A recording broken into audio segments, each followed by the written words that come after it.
पिछले 24 वर्षों से जिस दंश को हमारा राज्य झेल रहा है, उस दंश से यह राज्य कैसे मुक्ति पा सकता है।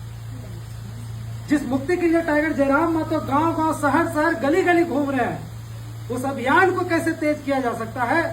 और जिस भ्रष्टाचार और शोषण और दमन का शिकार आज हमारा समाज हो रहा है, उससे हम अपने समाज को मुक्ति कैसे दे सकते हैं, बस उस अभियान को तेज करने के लिए आपके बीच आए हैं और उस अभियान से जुड़ने के लिए आपसे आग्रह आरजू और विनती करने आए हैं। हम आपसे विनती करने आए हैं कि बनाइए एक ऐसा संगठन सैलिडी में कि लोग खौफ खाए किसी भी प्रकार का भ्रष्टाचार करने से। बनाइए एक ऐसा संगठन कि लोगों को सोचना पड़े किसी भी प्रकार का शोषण और दमनकारी नीति को लाने के लिए। बनाइए एक ऐसा संगठन कि पुलिस और प्रशासन को सोचना पड़े कि हम किसी भी मजलूम से पैसा मांगे, किसी भी मजलूम के ऊपर शोषण हो तो उसके ऊपर किसी प्रकार का अत्याचार न हो, उसको न्याय मिल सके। ऐसा एक संगठन बने सैलिडी में। यह आग्रह आरजू और विनती करने आज आपके बीच आए। हम चाहते हैं कि बिरनी का यह प्रखंड जो इतना ऊर्जावान है, इस पंचायत में एक ऐसा सशक्त संगठन बने JVKSS का। जब टाइगर जयराम महतो इधर से गुजरे तो उनको नाज हो आप लोगों पर, उनको गर्व हो यहाँ के पंचायत के साथियों पर, उनको लगे कि हाँ, हमने जो आग लगाया है वास्तव में बिरनी प्रखंड के सैलिडी पंचायत में नजर आ रहा है। वो आग भुक्तभोगी सिर्फ धनबाद नहीं है, भुक्तभोगी सिर्फ बगोदर नहीं है, भुक्तभोगी सिर्फ सरिया नहीं है, बल्कि भुक्तभोगी बिरनी प्रखंड का सैलिडी पंचायत भी है। क्योंकि यहाँ के भी नौजवान बेरोजगार हैं, क्योंकि यहाँ के भी नौजवान पलायन कर रहे हैं, क्योंकि यहाँ के किसानों के हाथों में पानी नहीं है, यहाँ के मजदूरों के हाथों में काम नहीं है, यहाँ के महिलाओं के हाथों में वो निपुणता नहीं है, वो कुशलता नहीं है जो होनी चाहिए, और यहाँ के लोगों के लिए वो स्वास्थ्य सुविधा नहीं है जो मिलनी चाहिए, यहाँ के बच्चों के लिए वो शिक्षा नहीं है जो होनी चाहिए थी। तो निश्चित तौर पर कहीं न कहीं पुनः वही बात कहेंगे कि अगर इसके खिलाफ आपको लगता है कि आवाज बुलंद करना चाहिए तो आपको पहले संगठित होना होगा। अकेले टाइगर जयराम महतो की ये जिम्मेवारी नहीं बनती है, अकेले धर्मपाल महतो की जिम्मेवारी नहीं बनती है, अकेले सोनू नायक की जिम्मेवारी नहीं बनती है। हम सबों की इसकी जिम्मेवारी उठानी होगी, क्योंकि झारखंड अगर हमारा है तो यह लड़ाई भी हमारी माननी पड़ेगी, किसी एक का नहीं मानना पड़ेगा। साथियों, आपको याद रखना होगा, अभी एक साथी बोल रहे थे हमारे बड़े भाई कि एक युगांतकारी पुरुष है। निश्चित तौर पर यह एक युगांतकारी पुरुष है टाइगर जयराम महतो के नाम से आप जिनको जानते हैं, एक विचार बन चुके हैं आज झारखंड में।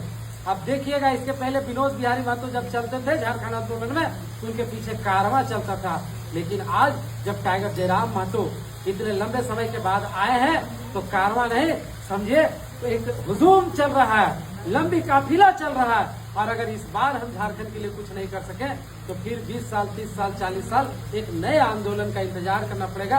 मतलब समझ लीजिए कि ये वर्तमान पीढ़ी आपको कोसेगा कि आपको मौका मिला था झारखंड को सजाने और संवारने का, आपने उस मौके को गवा दिया, आपने उससे मुंह चुराने का काम किया। क्योंकि जो विनोद बिहारी महतो के साथ लड़ने वाले लोग थे, उन्होंने एक काम तो आपको करके दिया है कि झारखंड अलग राज्य आपको करके दे दिया है, लेकिन अलग राज्य के बाद जो अधिकार मिलना चाहिए था, वास्तव में आप अपने दिल पर हाथ रख के बोलिए, क्या वो अधिकार मिल रहा है? नहीं मिल रहा है। और अगर नहीं मिल रहा है वो अधिकार कैसे मिलेगा?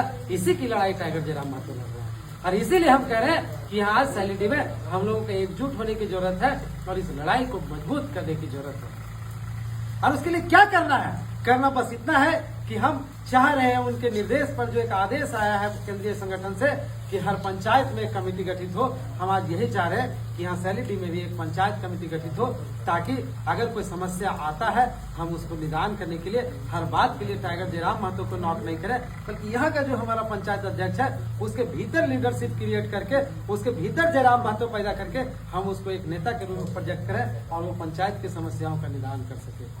आप देखिएगा कि कितना एक साधारण सा लड़का जो एक वार्ड सदस्य भी नहीं है, आज तकरीबन 12 से 15 करोड़ रुपए का मुआवजा दिलाया है। पूरे झारखंड में 12 से 15 करोड़ रुपए का मुआवजा दिलाया है।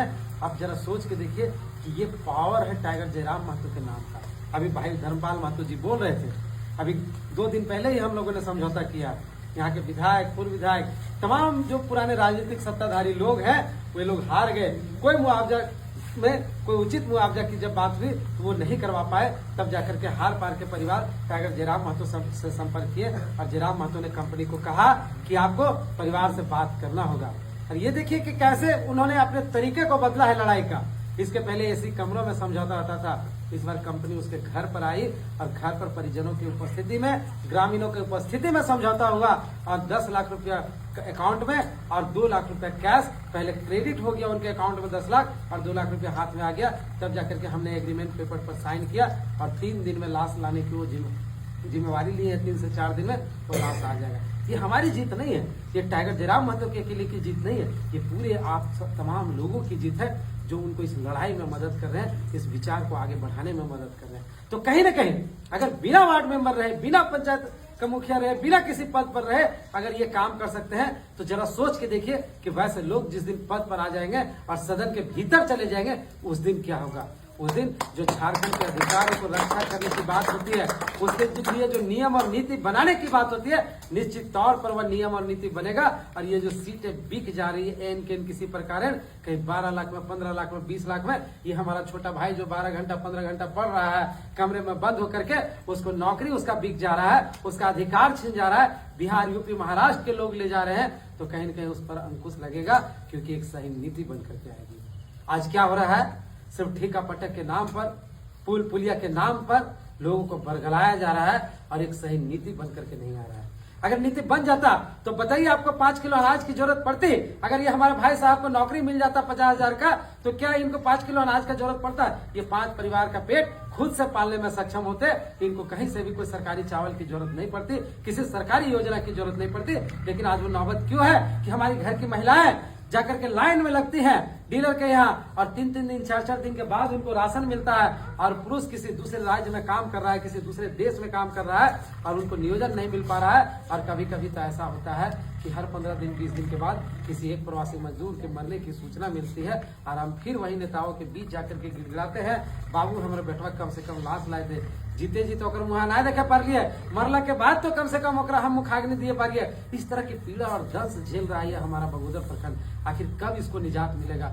25 सालों से हम किसी एक परिवार को चुनते आ रहे हैं, दूसरे लोगों को भी मौका देकर के देख चुके हैं, सांसद के रूप में हमने दूसरे पार्टियों को भी मौका दिया है, लेकिन कहीं न कहीं बगोदर का ये दंश है कि चाहे सरिया हो, बिरनी हो या फिर बगोदर हो, अब जाके देख लीजिए दिल्ली के रेस्टोरेंटों में, जाके देख लीजिए महाराष्ट्र के कारखानों में, जाके देख लीजिए सूरत के कपड़ा फैक्ट्रियों में, आपको वहाँ काम करता हुआ मजदूर जो है वह मिल जाएगा। और पूछिएगा दादा कहाँ घर लगो, तो बोल देगा बड़े आसानी से, हर 4 गो में 3 गो मजदूर बोलेगा, हर 4 में 3 मजदूर बोलेगा। याद रखिए कि हम बगोदर से हैं, बिरनी से हैं, सरिया से हैं, विष्णुगढ़ से हैं, इसी इलाके से हैं कि आपको हर 4 में 3 मजदूर बोलेगा।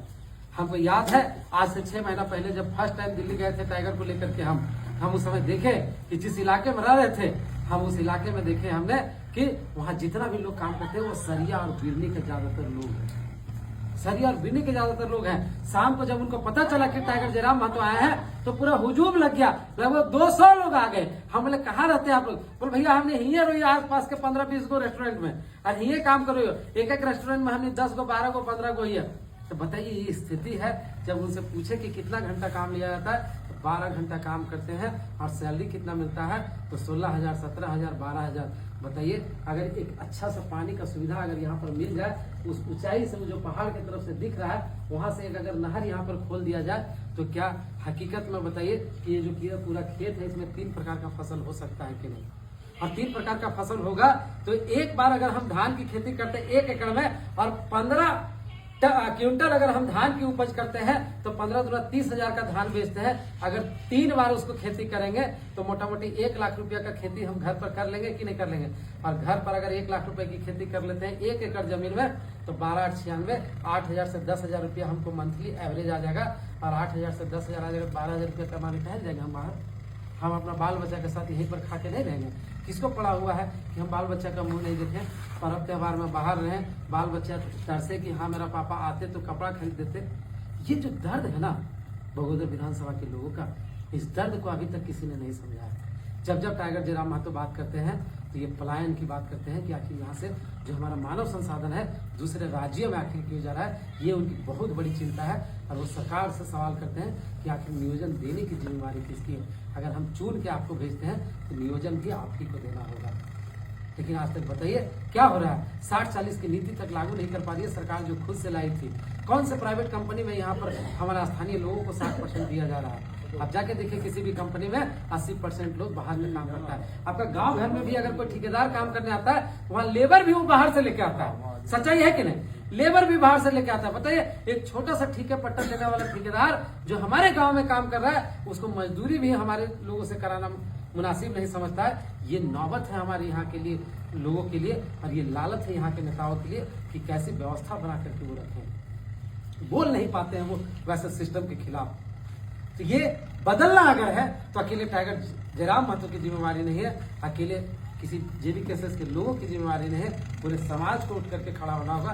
और हम आपको किसी पार्टी और राजनीति के लिए नहीं आमंत्रित कर रहे हैं, हम आपको एक मुहिम से जुड़ने के लिए आमंत्रण कर रहे हैं कि आइए टाइगर जयराम महतो के मुहिम से बदलिए, झारखंड नवनिर्माण के मुहिम से जुड़िए और आप सब मिल करके एक नया झारखंड बनाइए। विनोद बिहारी महतो, निर्मल महतो और शिवा महतो, टेकलाल महतो ने आपको एक झारखंड देने का काम किया है। अब आपकी बारी है कि आप अपने आने वाली पीढ़ी को एक सुंदर सा झारखंड, एक स्वच्छ सा झारखंड और एक सुव्यवस्थित झारखंड दीजिए। यही आमंत्रण, यही निमंत्रण, यही आरजू विनती करने आपके पास आए हैं। इन्हीं चंद शब्दों के साथ अपनी वाणी को विराम देते हैं। धन्यवाद।